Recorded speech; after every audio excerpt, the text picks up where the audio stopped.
Yeah, that's right. Welcome in, welcome back, folks, to Notre Dame's new November edition of the Always Irish Show. As always, you can find the program on YouTube. Do it, subscribe if you haven't yet. Appreciate it very much. Give the video a thumbs up. That helps Johnny out as well. Notifications on that way you don't miss nothing. Twitter, search bar Always Irish, rat, Always Irish Inc. Emails alwaysirishindy@gmail.com. Audio only, anywhere you want it. You can get it. If you don't want to see my face, nobody blames you for that. I don't want to see it either. Call in lines. 312-988-15. You dialed up, tell Uncle Johnny all you've heard and seen. Notre Dame Fighting Irish brought to you by Sports Illustrated. Read about it every single day of your life. Read about it. How about patreon.com/Always Irish? He the former captain. He the leading tackler. We got Jared Clark over there. They're breaking down film till the middle of the night. Whoa, it's a beautiful thing. And we're just ramping up now as Notre Dame continues their Notre Dame November playoff push. All right, let's get into this. I guess I can take the helmet off. We're protected enough in here. We'll take the helmet off. I was feeling excited this morning, so we put the helmet on. I got a very specific topic here to go over, and I got to tell you guys, it's a joy to talk about this. Here's where I'm at. Here's where I'm going with this. Follow me here. Notre Dame's beating the crap out of everybody they're playing. And they've been beating the crap out of everybody they've been playing for a long, long time. What is the closest game in the recent stretch of games going all the way back to week 2? Is it the Louisville game, which didn't end up all that close, but it's the closest game? Whatever. So there's a couple things to consider. Number one, Notre Dame's a really good football team, playing pretty good ball, getting incrementally a little bit better as they go along. And it's true, and it's perfectly fine to admit, we have not played Murderer's Row. So both things could be true at the same time. I've been battling people on this. Two things could be true at the same time. Notre Dame's a really good football team, and we're not playing the best schedule. Both of those could be true. I'm raising the bar on Notre Dame's November. I think they deserve it. If this team was barely getting by, some of these bad teams or Florida State went down to the fourth quarter and it was all stressful. If Notre Dame was showing me they couldn't handle beating some of these bad teams handily, I'd be looking at this different. But Notre Dame's playing good enough football. I think it's fair to raise the bar of what's being expected throughout the rest of November and heading into a playoff scenario. I feel like this team has earned that.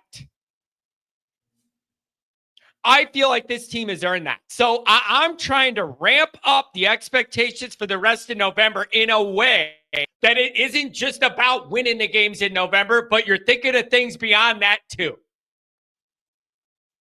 And so I got a list of 5 things here that I want Notre Dame to start doing and building in, weaving into their November playoff push, so that when we get to that spot, you got some additional things to make teams worry about Notre Dame being dangerous and whatever. Now, some of these things are very nitpicky.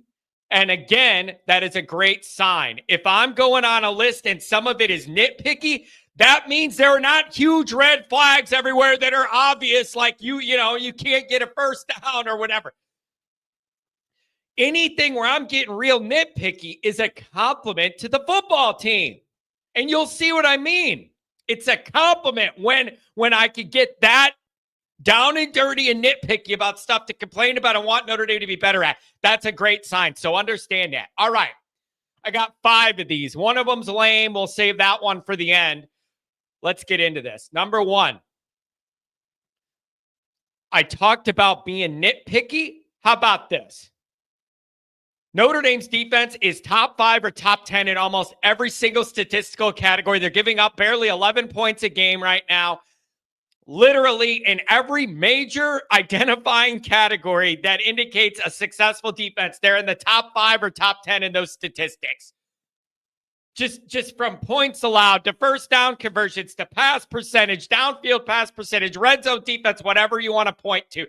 Whatever, they're top 5 or top 10. And they have lost some key contributors to this defense on the front end and on the back end. We all know that. We have not seen a big drop-off. Some of that's probably because you're not playing the best competition. I admit that. but you're doing a good job there. Let's get nitpicky. Quit giving up points on the first drive.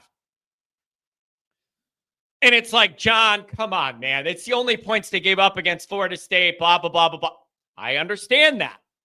But there's going to come a day where you can't afford to give up points on your first defensive drive every single time.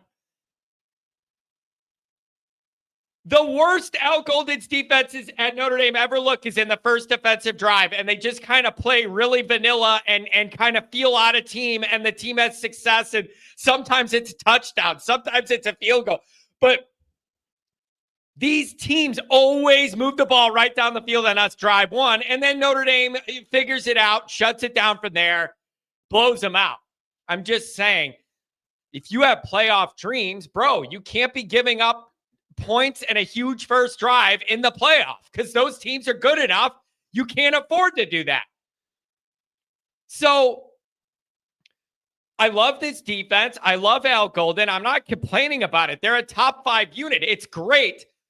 I'm just saying you're going to get burnt if you keep giving up long drives and points on the first drive defensively in the playoff. So can you get off the field? Again, I feel like a jerk because that's so nitpicky on a defense that's so good. I just don't think you can live that way in the playoff where you're just comfortable giving up a touchdown drive to start.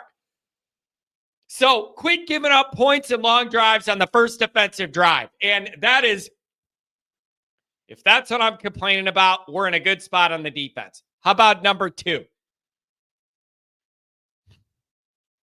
I almost feel stupid asking for this. Is there any way we could find any sort of like halfway consistent connection down the field, passing the ball between Riley Leonard and anybody? Anything you could rely on? One play that like in practice we always seem to hit and Riley's comfortable with and a receiver, whatever, like the next evolution of this.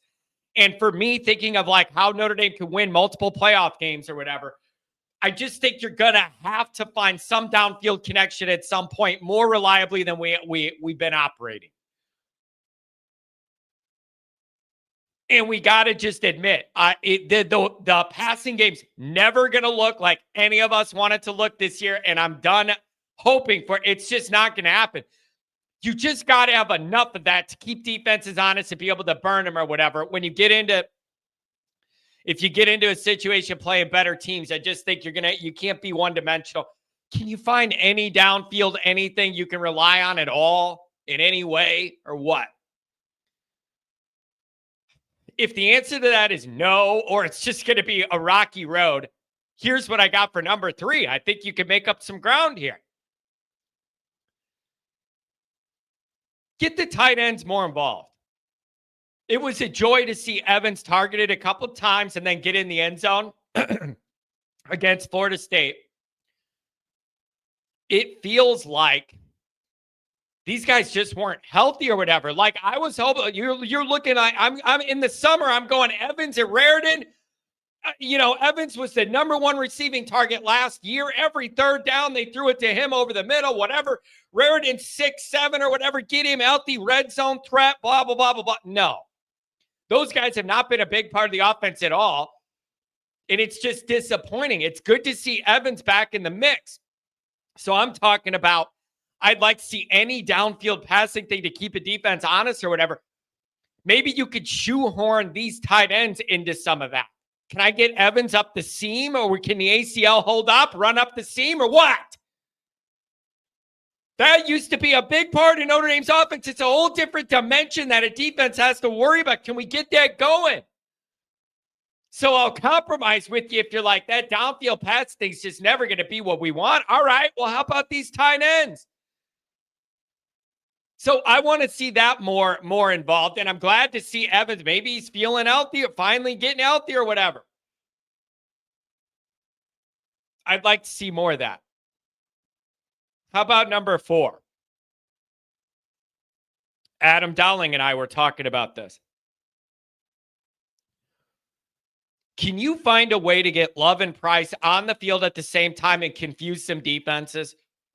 Man, those are 2 guys that every time they touch the ball, something good's going to happen. Anytime they're out there, a defense has to worry.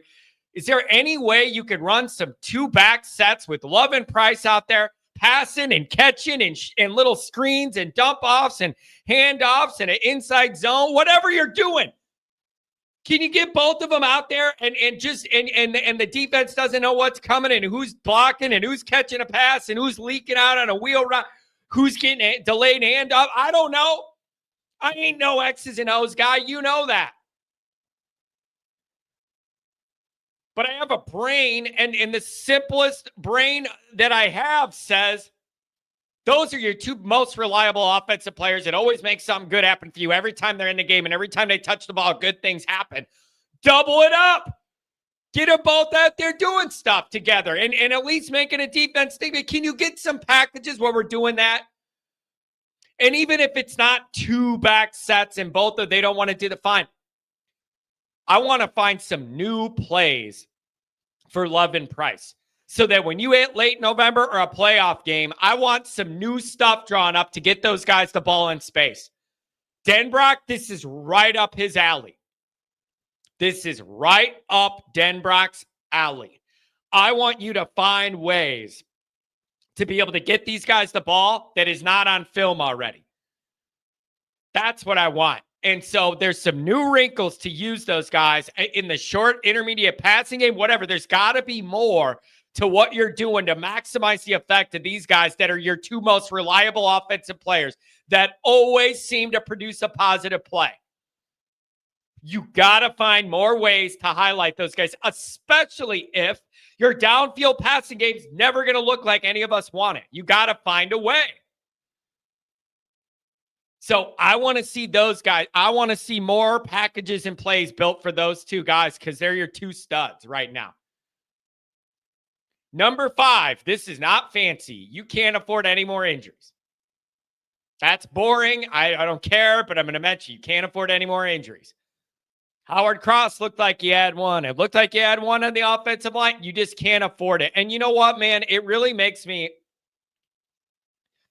I would love to see the level this defense could play at with Morrison and with, Traore coming off the edge of Batella. Like, I would love to see the full complement here of this. It's impressive that secondary is holding up as good as it is without Morrison. There hasn't really been a drop-off. I love all that, but you have no depth. That's the problem.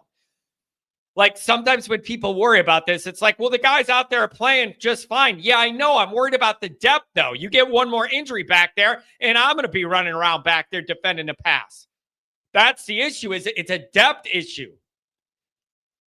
So that's where I'm at here, you guys. So some of this is very nitpicky with that defense, finding ways they could get better. And then with that offense, it's going to be frustrating with the passing game. Get those tight ends involved. They used to be a key staple for get them involved. Evans is building his confidence back up. What a good time for it in a November playoff push.